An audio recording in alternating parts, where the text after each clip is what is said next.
In Kenya's rugged political terrain, few women have carved a path as boldly as Peris Tobiko, a trailblazer, a mother, and a politician who defied Maasai tradition to clinch a parliamentary seat, not once but twice. But away from the political spotlight, she lived a personal drama that few fully knew until it erupted into national headlines, and it all began and ended within the walls of her own home. For over 3 decades, Peris Tobiko was married to Kishato Ole Suji, a former commissioner with the Commissions for Revenue Allocation.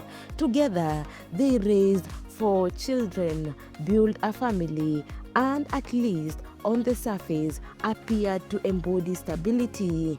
But behind the closed doors of their union lay a quiet war, one that made public in 2021 and ending tragically in 2024 with Suji's sudden and unexplained death. In October 2021, a political storm ignited in the usually quiet hills of Kajiado. Peris Tobiko had invited the then Deputy President William Ruto to hold a major political rally at their matrimonial home. It seemed like any other campaign event until it wasn't. Suji, the man legally married to her, came out publicly to denounce the meeting. He claimed he hadn't been consulted, that the land the meeting was held on was his, and that his wife had crossed a line that he could no longer ignore. Reports revealed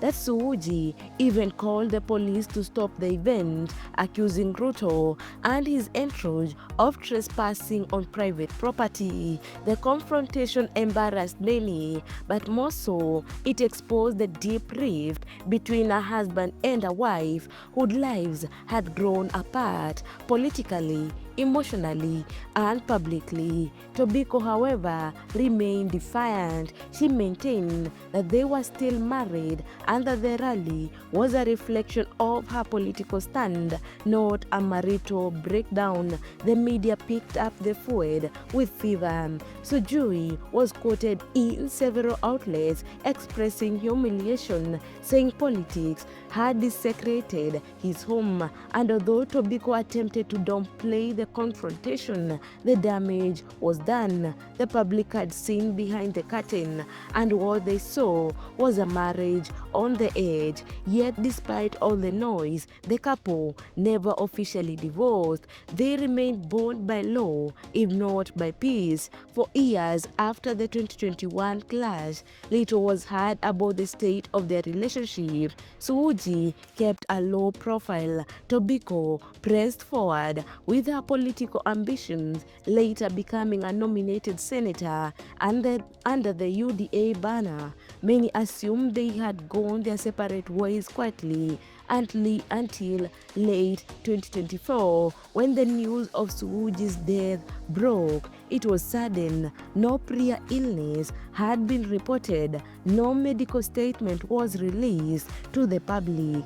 Just total silence. Leaders from Kajiado County expressed shock. Condolences poured in, but no one, no family member, no government source confirmed the cause of his death. It was as if the final chapter of his life had ended with a full stop. No explanation, no closure.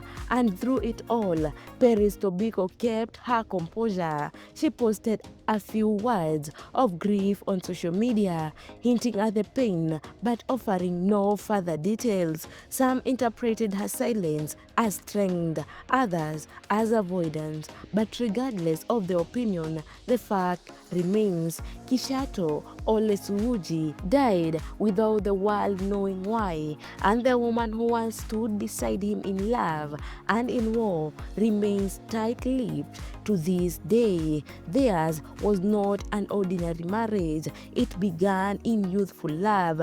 Two brilliant students at the University of Nairobi, dreaming of a future, but over time, power, ambition, and ideology wedged themselves between them.